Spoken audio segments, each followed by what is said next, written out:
자, 반응형 웹사이트를 만들 때 물론 요 방식을 굉장히 많이 씁니다. 하나의 HTML을 가지고 CSS를 반응형 작업을 해가지고 뭐 탑바를 뭐 몇 이하 또는 몇 이상일 때는 이런 식으로 조정하고 뭐 더 줄어들었을 때는 뭐 더 그거에 맞게 CSS를 디자인을 해주고 뭐 그런 식으로 작업도 많이 하는데, 또는 어떻게도 작업을 하냐면 요렇게도 작업을 합니다.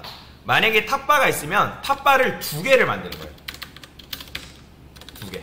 얘는 PC 탑바, 그 다음에 여기다가 모바일 탑바라고 이런 식으로 만드는 거죠. 그러면 여기다가 PC 탑바, 그 다음에 얘는 모바일 탑바. 근데 이런 경우에는 이런 식으로 2개를 만들 때는 요거를 어떻게 해주는 게 좋냐면 여기 div라 쓰고 헤더 랩이라고 이렇게 써주는 게 사실 좋습니다. 헤더 랩, 헤더를 감싸는 랩이다. 이렇게. 자, 그러면 이제 PC 탑바가 있고 얘는 뭐예요? 얘는 모바일 탑바란 말이에요. 모바일 탑바. 일단 코드를 2개를 쓰는 거죠.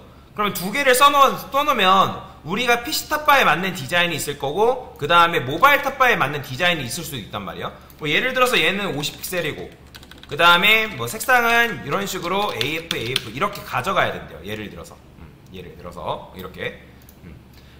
얘도 이제 컬러 같은 경우는 텍스트 화이트라 쓸게요. 자, 그러면 이렇게 나오잖아요. 그러면 요걸 그냥 블랙이라 쓸까요? 비지 블랙. 그럼 평소에는 이런 식으로 PC 탑바가 나오고 일정 화면 이하에서는 모바일 탑바가 나오면 되는 거란 말이에요. 그러면 그런 경우에도 어떻게 조절할 수 있냐? 이렇게 조절할 수 있습니다. 자, 지금 이게 이때부터 뭐랄까 PC 탑바가 나오면 되는 거거든요. 그러니까 모바일 탑바가 PC 탑바가 숨겨지고 모바일 탑바가 나오면 되는 거거든요. 그러면 여기서 어떻게 한다? PC 탑바를 디스플레이 논 처리해주면 되는 거예요. 이렇게. 자, 그러면 어떻게 되는 거예요? 처음에는 PC 탑바가 나오고, 그 다음에 줄어들면 이제 모바일 탑바가 나오는 거죠. 그러면 모바일 탑바 같은 경우는 언제 나오면 안 되는 거예요? 모바일 탑바는 그냥 평소에는 뭐가 된다? 숨김 처리가 돼 있으면 되는 거예요. 숨김 처리. 그러면 숨김 처리 같은 경우는 여기다가 이제 뭐 해주면 되냐면 히든 처리 하시면 되거든요. 히든이라는 게 뭐냐면 디스플레이 논입니다. 디스플레이 논. 그러면 처음에는 PC 탑바 나오다가 그 다음에 일정 화면 이하에서는 이렇게. 자, 그러면 여기서는 마찬가지로 모바일 탑바를 어떻게 해줘야겠어요? 모바일 탑바를 디스플레이 블럭 줘가지고 나오게끔 만들어줘야겠죠. 이런 식으로. 그러면 처음에는 PC 탑바가 나오다가 화면이 줄어들게 되면 모바일 탑바가 나오는 거죠. 이렇게. 지금 이렇게 나오는 이유는 여기서 우리가 분기점을 이렇게만 잡았기 때문에 그렇죠. 그러면 이런 경우에는 이렇게 써줘야 됩니다.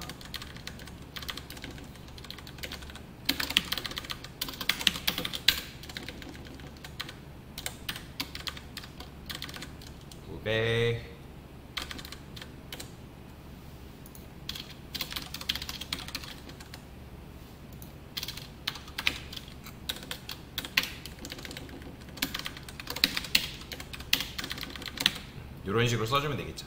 그래서 화면의 너비가 아예 960픽셀 이하일 때, 이하일 때는 뭐가 되라? 아예 이제 PC 탑바가 나오면 안 되는 거죠. 그러면 처음에는 PC 탑바가 이렇게 나오고, 그 다음에 모바일 탑바가 계속 이런 식으로 나오게끔. 지금 모바일 탑바도 지금 이렇게 나오는 이유도 얘도 이렇게 돼 있기 때문에 그래요. 그러면 요것도 마찬가지예요. 여기다가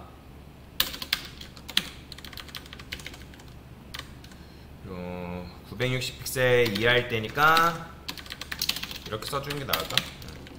지금 같은 경우는 이렇게 써주는 게 낫겠네요. 그러면 처음에는 이렇게 나오다가 화면이 줄어들었을 때 이런 식으로 모바일 탑바가 나오게끔 만들 수가 있는 거죠. 자, 이렇게 썼을 때 좋은 점은 뭐냐면 일단은 얘의 단점부터 알려드릴게요. 얘의 단점은 여러분들이 HTML을 2개를 만들어야 되기 때문에 그거에 맞게 CSS 디자인도 2개로 다시 나눠줘야 돼요. 그러니까 PC 탑바에 맞는 디자인과 모바일 탑바에 맞는 디자인을 따로 분리를 해줘야 되기 때문에 코드의 양이 길어질 수밖에 없습니다. 코드의 양이 길어지는 대신에 여러분들이 미디어 쿼리 작업할 때 굉장히 편하게 작업을 할 수 있어요. 왜냐면 고객 입장에서는 여러분들이 이런 식으로 디자인을 두 개를 만들어 놨기 때문에 일정 화면 이하에서는 지금 이게 모바일 탑바구나, 모바일 반응형으로 만들어진 웹사이트구나 라고 느끼기 때문에 크게 상관은 없다 라고 보시면 돼요. 그래서 미디어 쿼리 작업이 굉장히 줄어든다라는 장점이 있다. 대신에 단점은 여러분들이 이런 식으로 ASML을 크게 나눠줘야 되고, 그 다음에 그거에 맞는 CSS 디자인도 여러분들이 만들어줘야 하기 때문에 코드의 길이가 길어질 수밖에 없어요. 근데 지금 알려드린 이 방법도 뭐냐면 다 사용하는 방식입니다. 지금 제가 알려드린 일반적인 미디어 쿼리로 이용해서 디자인하는 이 방식도 쓰고요. 그 다음에 이 방식도 둘 다 섞어가면서 쓰는 편이에요. 그래서 제가 반응형 웹사이트를 만드는 두 가지 방법을 동시에 알려드린 거다. 얘는 뭐예요? 얘는 하나의 코드를 이용해가지고 하나의 코드를 이용해서 이런 식으로 반응형 작업을 하는 걸 말씀드린 거고, 얘는 얘는 두 개로 분리를 해놓고 일정 화면 해상도 이하에서는 모바일 탑바가 나오게끔 만들어지는 그런 코드를 작성해 본 거다라고 보시면 되겠죠? 그러면 어때요? 고객 입장에서는 감쪽같이 지금 모바일에 맞는 지금 웹사이트가 만들어진 거구나 라고 이해할 수가 있단 말이에요. 그래서 그런 식으로 여러분들이 디자인을 할 수가 있다라고 보시면 되겠습니다. 그래서 얘도 많이 사용되고 얘도 많이 사용된다는 거, 그걸 잘 기억하시면 돼요. 스타벅스 한번 볼까요? 얘도 마찬가지로 그런 식으로 작업이 되어 있을 텐데 한번 볼게요. 자, 그러면 볼까요? 이렇게 되어 있죠. 보이시나요?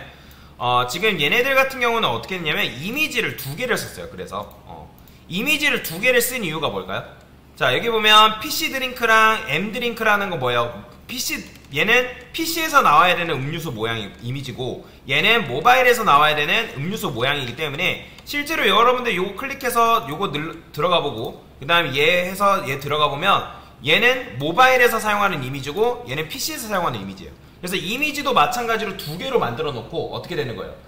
하나는 처음에는 PC에서 나오는 이미지가 나오게끔 만든다가 일정 화면 이하일 때는 뭐가 된다? 모바일에서 나오는 이미지로 변경시키게끔 코드를 바꾸는 거죠. 그죠? 이미지는 오히려 그렇게 하는 게 작업이 편한 거죠. 왜냐면 이미지를 다시 디자인할 수는 없기 때문에. 그래서 이미지만 교체하는 식으로 작업이 되어 있다는 거예요. 그래서 ASML 코드가 늘어나고 그거에 맞는 CSS 디자인이 늘어난다는 단점은 있지만 조금 더 편하게 작업을 할 수 있기 때문에 굉장히 좋은 방법 중에 하나다라고 보시면 되겠습니다. 그래서 이 방법도 쓰고 이 방법도 쓴다라는 거 알고 넘어가시면 될 것 같습니다. 됐습니다.